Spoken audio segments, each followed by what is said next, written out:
दिल्ली सरकार निरंतर कोशिश करती नजर आ रही है कि वैक्सीनेशन को लेकर काम बढ़ाया जाए और लोगों तक वैक्सीनेशन का टीकाकरण है वो पहुंचाया जाए। मगर जिस तरीके से आज आम आदमी पार्टी के राघव चड्ढा ने केंद्र सरकार के ऊपर आरोप लगाया कि केंद्र सरकार का ध्यान सिर्फ वैक्सीनेशन के जो टीकाकरण है वो बाहर विदेशों के अंदर भेजने की कोशिश की जा रही है और लगातार उससे जो प्रॉफिट हो रहा है वो भारत सरकार को जरूर मिल रहा है। मगर जहाँ पर बात करें भारत के साथ जनता के लिए तो कहीं ना कहीं उसके लिए जो टीकाकरण होना चाहिए था वो ज़्यादा से ज़्यादा संख्या में होना चाहिए था। मगर कहीं ना कहीं जिस तरीके से आम आदमी पार्टी के राघव चड्ढा ने आरोप लगाया कि भाजपा के जो लोग हैं या फिर भाजपा सरकार जो है वो लगातार कहीं ना कहीं टीकाकरण को लेकर बाहर विदेशों में उनका ध्यान है और कहीं ना कहीं जो उससे प्रॉफिट है वो भारत सरकार के पास आ रहा है। मगर जिस तरीके से बात करें वैक्सीनेशन के टीकाकरण की तो भारत की सरकार बिल्कुल अपने देश के लिए भी कहीं ना कहीं वैक्सीनेशन का टीकाकरण जो है वो मुहैया कराने की कोशिश करती नजर आ रही है।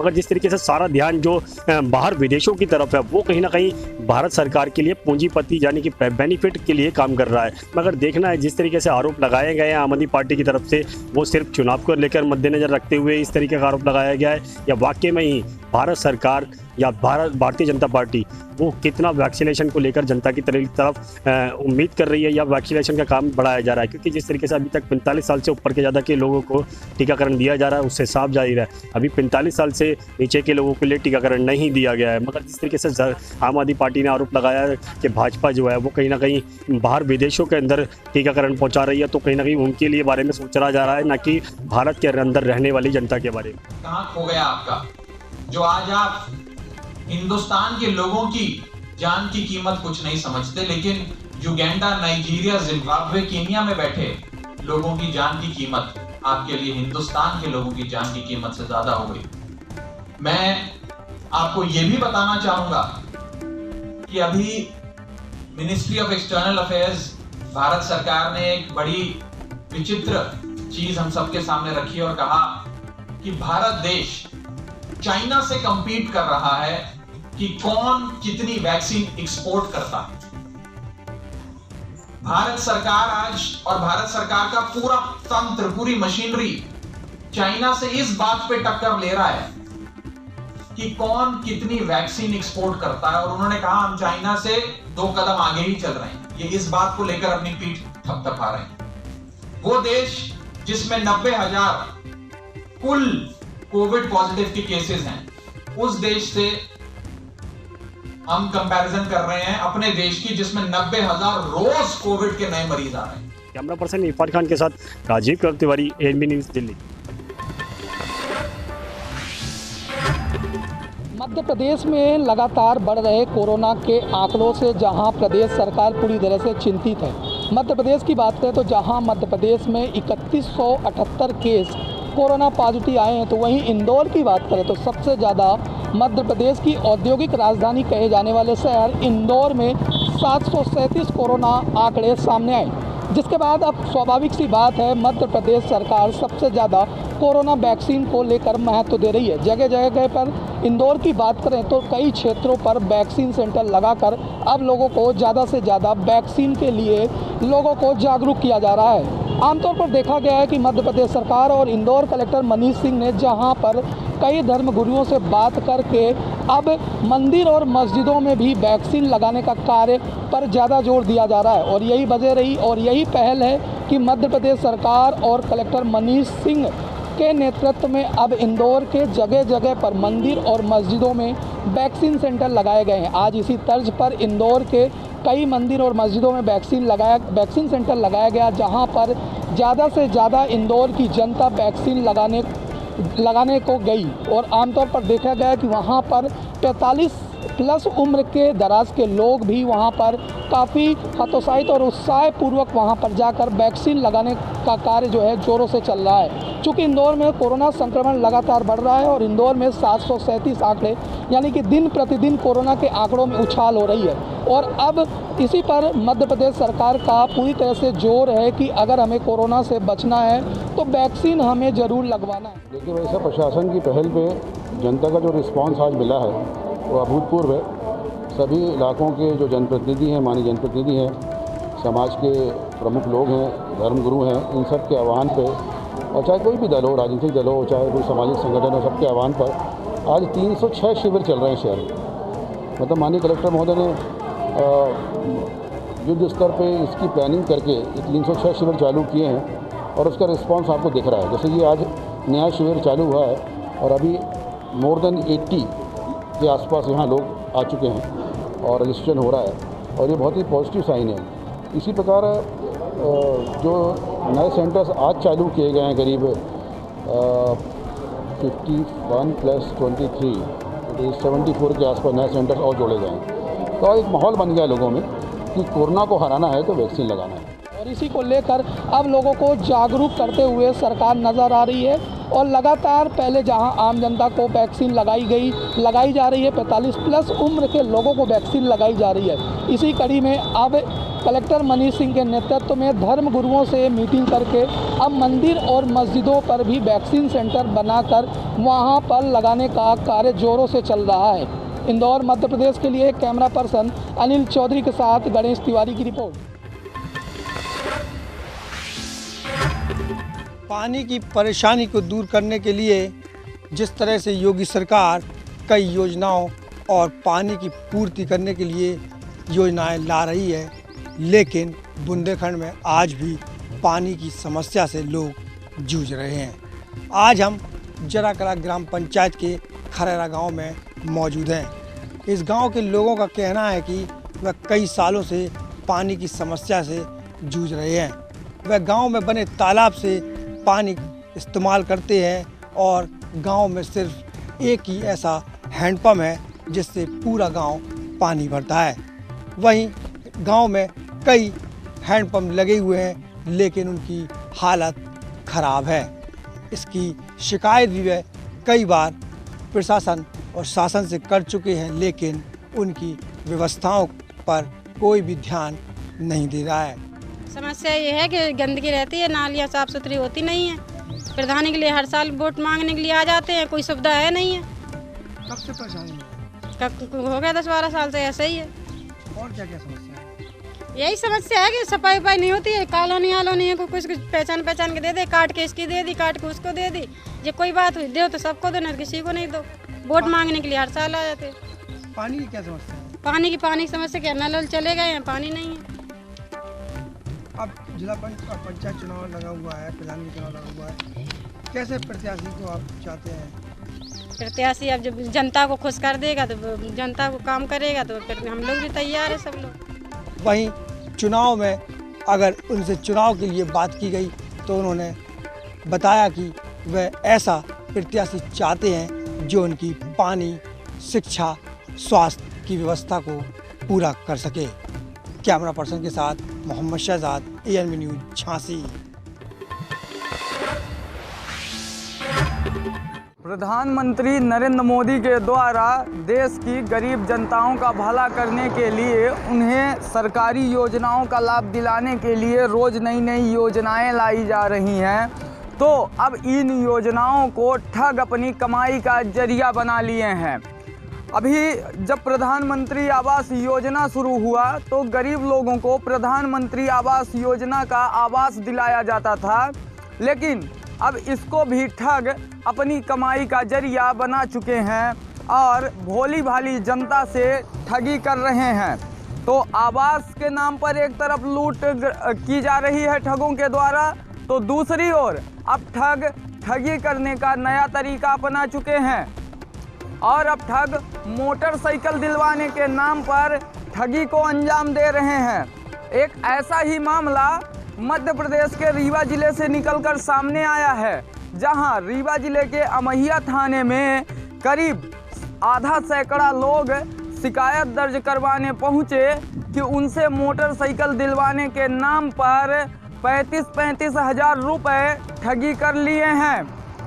हालांकि अमहिया थाने में शिकायतकर्ताओं ने जो शिकायत दर्ज करवाई वह पुलिस शिकायत दर्ज कर ली है और उसमें जांच शुरू कर दी है। उसमें करीब कुछ आरोपी बीती शाम को गिरफ्तार किए गए हैं, जिनसे पुलिस के द्वारा पूछताछ की जा रही है। अपनी कल हमने इसको पकड़ा है शाम को और पूछताछ कर रहे हैं अभी। तो निकल कर सामने ये आया है कि 5-5 लोगों के ग्रुप बनाया करते थे और उनसे 3500 रुपये इकट्ठे करा के लेते थे। जब 6 लोग इकट्ठे होके और पैसा जमा कर देते थे तो उनको एक HF डीलक्स बाइक जो है फाइनेंस करा देते थे और व्यक्तियों को ये पता ही नहीं होता था कि फाइनेंस हुई है। उनको लगता था कि 21,000 रुपये में बाइक मिल गई है। बाद में फाइनेंस कंपनियां भी इनको जो है गाड़ी सीज कर लेती थी, लेकिन इस बीच इस दौरान कई लोगों को इसका ठगी का शिकार बना लिया है। कई लोगों की शिकायत पे जो है इन पर 420, 419 के तहत मामला दर्ज किया जा रहा है और विवेचना में जो निकल के आएगा उस हिसाब से जो है कार्रवाई की जाएगी। मोटरसाइकिल भी जब्त हो चुकी है, लेकिन ये ठगी का सिलसिला लगातार चलता रहा और ठगों के द्वारा तकरीबन 82 लाख के आसपास ठगी की घटनाओं को अंजाम दिया जा चुका है। हालांकि अमहिया थाने में मामला दर्ज कर लिया गया है और आगे की कार्यवाही की जा रही है। कुछ आरोपियों को गिरफ्तार किया गया है, उनसे पूछताछ जारी है। जल्द ही कोई बड़ा खुलासा हो सकता है, लेकिन एएनबी न्यूज़ आपसे अपील करता है कि आप ऐसे ठगों से दूर रहें, क्योंकि सरकारी जो भी योजनाएं आती हैं उनमें कभी हितग्राहियों से पैसा नहीं लिया जाता। अगर लिया भी जाता है तो पूरे एविडेंस के साथ, पूरी तरह से सोच समझकर ही किसी को पैसा दें। एएनबी न्यूज़ के साथ संवाददाता विजय तिवारी, रीवा। इस प्रकार से प्रदेश और में कोरोना तेजी से अपनी गति बढ़ाता जा रहा है, उसी प्रकार से उज्जैन जिले में भी कोरोना ने अपनी गति को बढ़ा दिया है। कल तक आए हुए पॉजिटिव की संख्या 98 के पार पहुंच चुकी है, जो आज होने वाले समय में हो सकता है कि 100 का आंकड़ा भी पार कर दे। यही आंकड़े जब हम पिछले लॉकडाउन की तरफ जाते हैं और देखते हैं तो हम पाते हैं कि उज्जैन में यह आंकड़ा 0 पर था, जो पिछले 3 महीनों में उछल कर 98 तक पहुंच चुका है। लेकिन उसके लिए भी हम आपको बता दें यहाँ पे कि आप यहाँ देख रहे हैं किस प्रकार से जनता निकल रही है, बिना मास्क के निकल रही है और भीड़ अनियंत्रित हो रही है। गाड़ियों पर 3-3 बैठ के निकल रहे हैं। सोशल डिस्टेंस लोग भूले हुए हैं, बिल्कुल तरीके से भूल चुके हैं। और अगर यही रवैया इस उज्जैन शहर के रहे तो आने वाले समय में उज्जैन में हो सकता है कि लॉकडाउन लगाना पड़े, क्योंकि जनता मान नहीं रही है। प्रशासन अपनी तरफ से पूरी तैयारी करके बैठा है। हर तरफ से उन पर चालानी कार्रवाई, स्थायी जेल कार्रवाई और कई प्रकार के जुर्माना लगा चुका है, लेकिन उसके बाद भी जनता मानने को तैयार नहीं है। उज्जैन से विजेंद्र यादव, एएनबी न्यूज़ के लिए। भिंड में कोरोना को बढ़ते देख एक मीटिंग बुलाई गई, जिसमें कमिश्नर, डीआईजी और भिंड कलेक्टर, भिंड एसपी और भिंड जिला चिकित्सालय सीएमओ सभी ने भाग लिया। मुख्य बात रही कि मीटिंग में राज्य मंत्री ओपीएस भदौरिया शामिल हुए और उनकी मुख्य अतिथि के रूम में एक फैसला लिया गया कि भिंड में कोरोना के बढ़ते हुए मामले को देख थोड़ी सख्ती बढ़ानी होगी, जिसके तहत कई अहम फैसले लिए गए। और साथ ही ओपीएस भदौरिया राज्य मंत्री ने कहा है कि जो भी पार्टी के कार्यक्रम थे वो सब स्थगित किए गए हैं और लोगों से अपील करता हूं कि मास्क लगा के चलें, घर से बेवजह काम ना हो तो बाहर ना निकलें, कई हिदायतें दी है। साथ ही आज एक कार्यक्रम चलाया गया रोको टोको अभियान, जिसमें पुलिस ने लोगों को जो सड़क पर बिना मास्क लगाए निकल रहे थे उनको मास्क भी वितरण किए। साथ ही हिदायत भी दी कि आगे से यदि बिना मास्क के निकलोगे तो निश्चित ही आपके ऊपर कार्रवाई की जाएगी, जिसमें भिंड जिले के समस्त विधानसभा क्षेत्रों में ये अभियान चलाया गया। चाहे बात लाहर की जाए या गोहद, मेहगांव, अटेर, भिंड, सभी जगह ये पुलिस के द्वारा चेकिंग अभियान चलाया गया और इस पर विशेष आग्रह किया है ओपीएस भदौरिया, जो कि राज्य मंत्री हैं, कि कोरोना से यदि बचना है तो सभी नियमों का पालन करना होगा, सोशल डिस्टेंस बनानी होगी। और भिंड कलेक्टर ने भी एक आदेश जारी किया है, जिसके तहत लोगों को बेवजह घर से बाहर निकलने पर मना किया गया है। साथ ही सोशल डिस्टेंस और मास्क लगाने का आग्रह किया गया है, जिसका आज असर भी देखने को मिला है कि लोगों ने मास्क भी लगाए हैं और जिन लोगों ने नहीं लगाए हैं आगे से हिदायत दी है कि यदि मास्क का पालन नहीं करोगे तो आपके ऊपर चालानी कार्रवाई की जाएगी। एएनबी न्यूज़ के लिए कैमरा पर्सन के साथ प्रदीप राजावत, भिंड।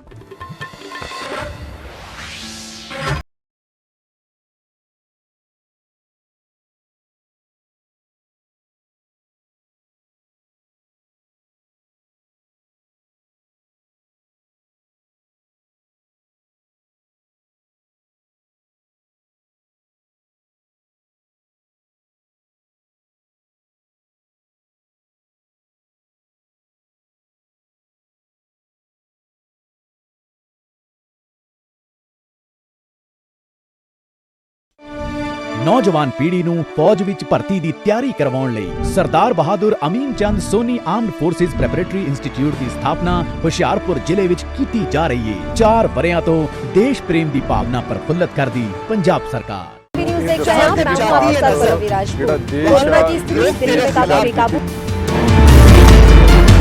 खबरनामा, खबर से असर तक शाम 5 बजे सिर्फ ANB न्यूज पर।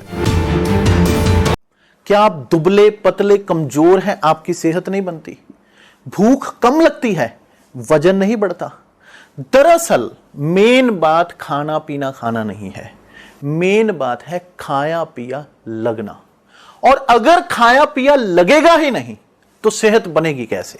इसलिए हमारी संस्था सन्यासी आयुर्वेदा ने एक ऐसी दवा बनाई है जो कि आपके पाचन तंत्र को, आपके लीवर सिस्टम को ठीक करने का काम करती है, ताकि आप जो भी खाएं उसका पूरे का पूरा निचोड़ आपके शरीर को लगे, आपकी भूख बढ़े, खाया पिया सही से लगे, नया खून बने, हड्डियों में जान आए, वजन बढ़े, ताकत बढ़े, चेहरे पर नूर आए और आप मोटे तगड़े खूबसूरत पर्सनैलिटी के मालिक बन जाएं। यह दवा पूरी तरह से आयुर्वेदिक होती है। इसका शरीर पर कोई भी साइड इफेक्ट, कोई भी नुकसान या दुष्प्रभाव नहीं होता। लड़के लड़कियां दोनों इसका इस्तेमाल कर सकते हैं और पहले 15 दिन के अंदर ही आपको इसका असर महसूस हो जाएगा। सिर्फ 650 रुपए की पूरे 1 महीने की दवा होती है और आप इसे घर बैठे 011 45 45 45 45 पर फोन करके दवा मंगवा सकते हैं।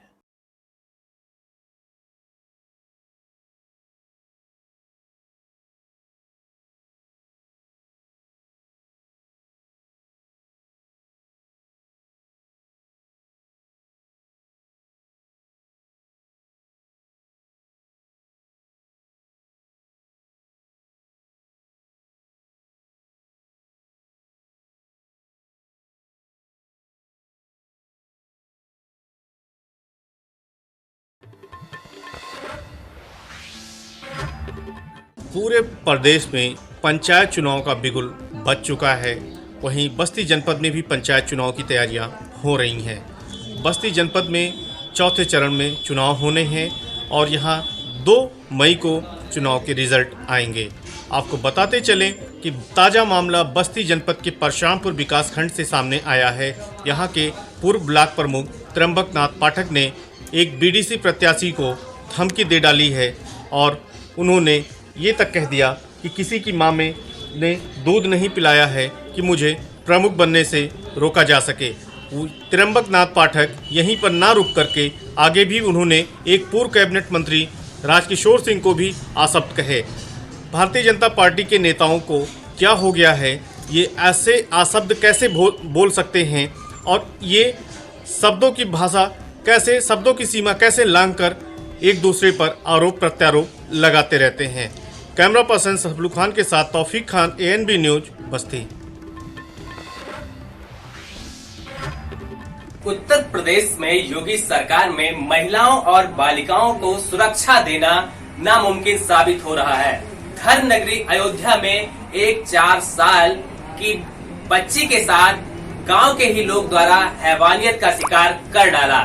धर्म नगरी अयोध्या में अधर्म का खेल देखने को मिला। आपको बताते चले कि कोतवाली रुदौली में एक 4 साल मासूम बालिका के साथ एक गांव के ही लोगों द्वारा उसको हैवानियत का शिकार कर डाला और उसके घर वाले खेत में गेहूं की कटाई करने गए थे।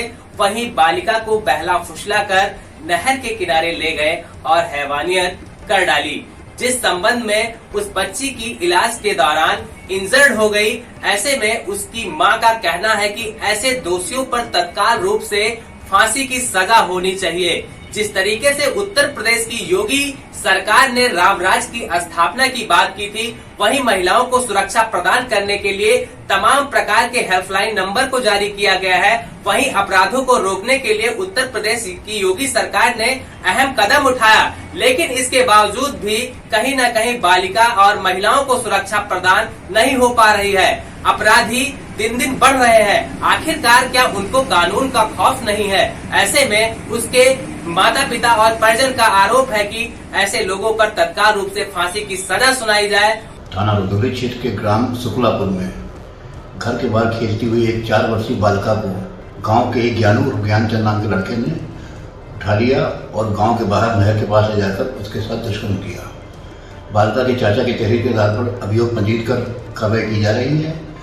अभी उसको गिरफ्तार कर लिया गया है। पीड़िता का इलाज जिला महिला चिकित्सालय में चल रहा है। अयोध्या की रुदौली पुलिस द्वारा तत्काल रूप से हैवानियत करने वाले व्यक्ति को गिरफ्तार कर जेल भी भेज दिया गया है, लेकिन परिजनों का आरोप है कि जिस तरीके से उसकी 4 साल बालिका के साथ हैवानियत का शिकार किया गया, ऐसे दोषी को फांसी की सजा होनी चाहिए। वीडियो पर्सन डीके के साथ Gaurav Mishra, NP news channel Ayodhya. आगामी चुनाव, पंचायती चुनाव वह कुंभ स्नान को लेकर आज उत्तराखंड के आसपास के बॉर्डर और जनपद बिजनौर के आला अधिकारियों ने एक बैठक की। बरकत शुगर मिल नांगल थाना क्षेत्र अंतर्गत ये आज मीटिंग की गई, जिसमें अवैध शराब और जो कि अपराध उत्तराखंड से लोग यहाँ आते हैं या यहाँ से उत्तराखंड में अपराध करने जाते हैं, उनके ऊपर चर्चा की गई। और खासकर चुनाव, पंचायती चुनाव किस तरह से शांतिपूर्वक कराया जाए, इसको लेकर डॉक्टर धर्मवीर सिंह एसपी द्वारा और जिला अधिकारी रमाकांत पांडे द्वारा यह खास बैठक बुलाई गई और उत्तराखंड के अधिकारियों के साथ ये बैठक की गई, जिसमें मुरादाबाद से भी कई अधिकारी यहां मौके पर पहुंचे और रामपुर से भी। पंचायत चुनाव के सिलसिले से और जो कुंभ का स्नान हरिद्वार में आयोजित हो रहा है उस सिलसिले से उत्तराखंड के जो हमारे सीमावर्ती जनपद हैं उनके अधिकारियों की, पुलिस और प्रशासनिक अधिकारियों की एक हमारे बिजनौर के पुलिस और प्रशासनिक अधिकारियों के साथ समन्वय गोष्ठी आज आयोजित हुई, जिसमें विशेष रूप से ये चर्चा हुई कि किस प्रकार से शांतिपूर्वक हम पंचायत चुनाव आयोजित करा सकें, जो दूसरे चरण में हमारा 19 तारीख को होने वाला है, और कुंभ के सिलसिले से हमारा आपस में क्या सहयोग रहेगा। तो जो अपराधी इंटरस्टेट एक्टिविटीज़ में लिप्त हैं या शराब के गलत कामों में लिप्त हैं या और इस प्रकार के, तो उन पर किस प्रकार से बहुत मजबूती से उन पर कार्रवाई की जाए और कैसे शांति व्यवस्था बनाए रखी जाए निर्वाचन और कुंभ के दौरान, इस पर विस्तारपूर्वक चर्चा हुई। जिले के आसपास के बॉर्डर के जो भी जिले नजर आ रहे हैं, जैसे आपको बता दें उधम सिंह नगर, हरिद्वार और कोटद्वार, पौड़ी, इन जिले के आला अधिकारी वहां मौके पर पहुंचे और बिजनौर के अधिकारियों से, उत्तर प्रदेश के बिजनौर के अधिकारियों से उन्होंने एक गोष्ठी की और ये पंचायती चुनाव और कुंभ स्नान में ये जानने की कोशिश की कि आपस में एक दूसरे की कैसे वो मदद कर सकते हैं। कैमरा पर्सन के साथ मैं अजय पांडे, एएनबी न्यूज बिजनौर। प्रदेश में कोरोना का प्रकोप लगातार बढ़ता ही जा रहा है। आपको बता दें जनपद जालौन में भी कोरोना के मामले सामने आने लगे हैं। दिन प्रतिदिन 5-10 केस कोरोना पॉजिटिव पाए जा रहे हैं। तो वहीं कोरोना के बढ़ते प्रकोप को देखते हुए जिलाधिकारी प्रियंका निरंजन द्वारा आम जनमानस से अपील की गई है कि सभी व्यक्ति अपने घर से मास्क लगाकर ही निकलें व सोशल डिस्टेंस का पालन अवश्य करें। कि लगातार बढ़ते मरीजों को लेकर आज मीटिंग की गई, इसका मुख्य उद्देश्य क्या है?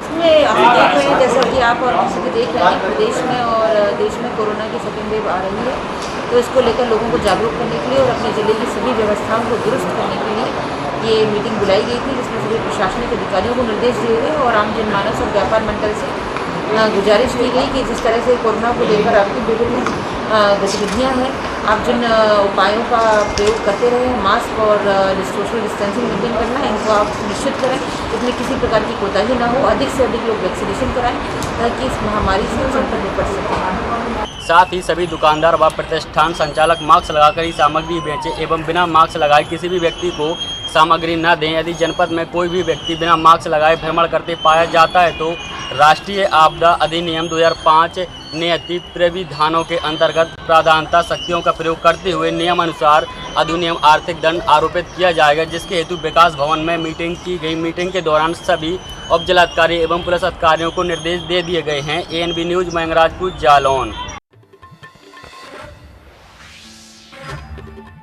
मथुरा जनपद में दिन रोज कोरोना का कहर बढ़ता हुआ नजर आ रहा है। वहीं 24 घंटे में 68 मरीज मिलने से स्वास्थ्य विभाग में हड़कंप मच गया है। वहीं संक्रमित लोगों के संपर्क में आए लोगों की स्वास्थ्य विभाग के द्वारा जांच कराई जा रही है।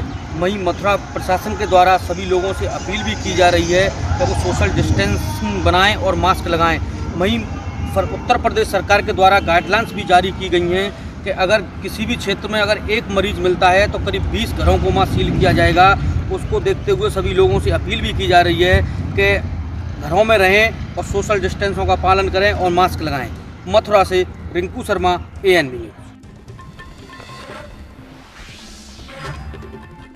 मिर्जापुर जनपद के डामनगंज और हलिया के जंगल में लगी भीषण आग लगभग 15 किलोमीटर दूर तक फैलता जा रहा है। लगभग 4 दिनों से काबू पाने के लिए NDRF की 25 की संख्या में टीम काम कर रही है। वही वन कर्मचारी लगभग 50 की संख्या में JCB और फायर ब्रिगेड के साथ मौके पर मौजूद है। लिया के ड्रमनगंज क्षेत्र में ड्रमनगंज रेंज भी है वन विभाग की, वहाँ वन में आग लगी और वो तेज़ी से जो वन तुलसी होती है, वन तुलसी में तेल की मात्रा होती है वन तुलसी के बीज में, तो जिस कारण से वो होती थी छोटी है लेकिन वो बहुत तेज़ी से जलती है और उसकी लौ काफ़ी ऊपर तक जलती है, तो हवा के साथ वो आगे तक बढ़ती जाती है। जहाँ से कनेक्टेड क्षेत्र रहता है उसमें आगे से बढ़ती जाती है। उसको जब तक कट करके अलग न किया जाए क्षेत्र को, तब तक जो है उसको रोकना बड़ा मुश्किल होता है।